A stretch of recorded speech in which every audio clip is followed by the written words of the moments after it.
কুহক জাল চ্যানেলের আরও একটি এপিসোডে আপনাদেরকে স্বাগতম।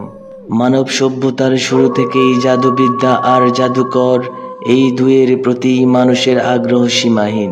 জাদুবিদ্যা মূলত অতীন্দ্রিয় আর প্রাকৃতিক শক্তিকে বশ করার বিদ্যা। ব্ল্যাক ম্যাজিক বা কালো জাদু হলো এক ধরনের ধ্বংসাত্মক চর্চা যা অন্যের অনিষ্ট সাধনে কিংবা নিজের স্বার্থ সিদ্ধির জন্য করা হয়। এতে অতি মানবীয় সংশ্লিষ্টতা তথা দুষ্ট জিন পরি ও শয়তানের আশ্রয় নেওয়া হয় অথবা কুপুরি কালাম পাঠ করা হয়।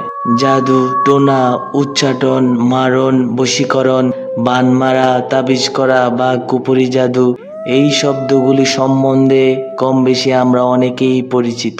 এইগুলিকে এক কথায় কালো জাদু বা ব্ল্যাক ম্যাজিক বলে। এগুলি বস্তুত সেই টুকটাক প্রক্রিয়া। ব্ল্যাক ম্যাজিক বা কালো জাদু এক ধরনের সুপার ন্যাচারাল পাওয়ার যাকে খারাপ উদ্দেশ্যে অন্যের ক্ষতি করার জন্য প্রয়োগ করা হয়ে থাকে। পৃথিবীতে এমন কোনো দেশ নেই যেখানে কালো জাদু চর্চা না হয়ে থাকে। হিন্দু ও বৌদ্ধরা বহু প্রাচীনকাল থেকেই কালো জাদুর সাহায্য নিয়ে আসছে। হিন্দু তন্ত্র সাধনায় মূলত কালো জাদুরই চর্চা হয়ে থাকে। বশীকরণের সাহায্য নেওয়াটাও আজকাল আমাদের দেশে তথা ইউরোপ ও আমেরিকার অনেকের কাছে খুবই প্রচলিত। বশীকরণ পুরোপুরি কালো জাদুরই একটা অবিচ্ছেদ্য অংশ। কালো জাদু যারা চর্চা করে তারা বেশিরভাগই পেশাদারি হিসেবে এ কাজ করে থাকে। পৃথিবীর সব দেশেই কালো জাদুর বেশি সাহায্য নিয়ে থাকেন কিছু মহিলা। তাদের মধ্যে শিক্ষিত ও তথাকথিত অশিক্ষিতের কোনো তফাৎ নেই। অনেকেই কামরূপ কামাখ্যা ও তারাপীঠে যান ভিতরে ভিতরে কালো জাদুর ভালো ওজার সন্ধানে। দেয়ালে দেয়ালে অসংখ্য তান্ত্রিকের নামে বিজ্ঞাপন দেখতে পাওয়া যায়। এরা অনেকেই কালো জাদুর সাহায্য নেওয়ার লোক খোঁজে।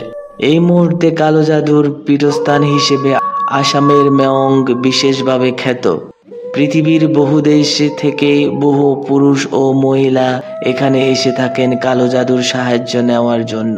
কালো জাদুর ক্ষতিকর প্রভাব সুস্থ সবল মানুষকে এমনকি একটি পরিবারকেও ধ্বংস করে দিতে পারে। এর প্রভাবে অনেক রকম ক্ষতি হয়।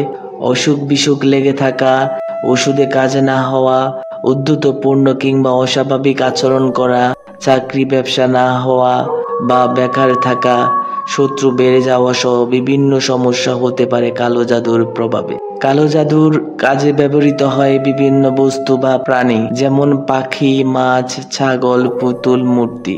যাকে লক্ষ্য করে কালো জাদু করা হয় তার ব্যবহৃত পোশাকের অংশ, নখ, চুল সহ আনুষঙ্গিক বিভিন্ন জিনিসপত্র সংগ্রহ করা হয়। বিভিন্ন তাবিজ, কবচ, কাক, পেঁচা, ডাহুক জাতীয় পাখি বা মাছের শরীরের ভেতর ভরে কার্যসিদ্ধ করা হয়।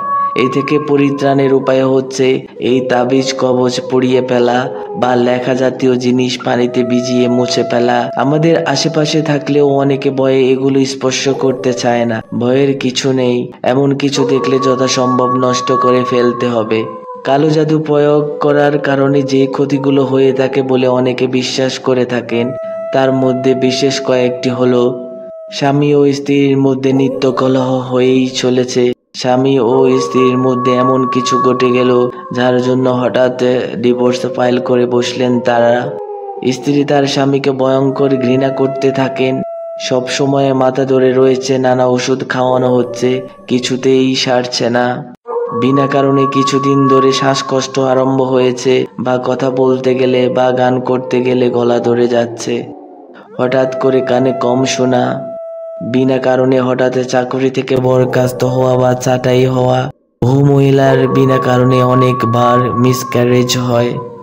ইসলামে কালো জাদু তথা ক্ষতিকর জাদুটোনা হারাম এবং কুপুরি কাজ যা ঈমানকে ধ্বংস করে দেয়।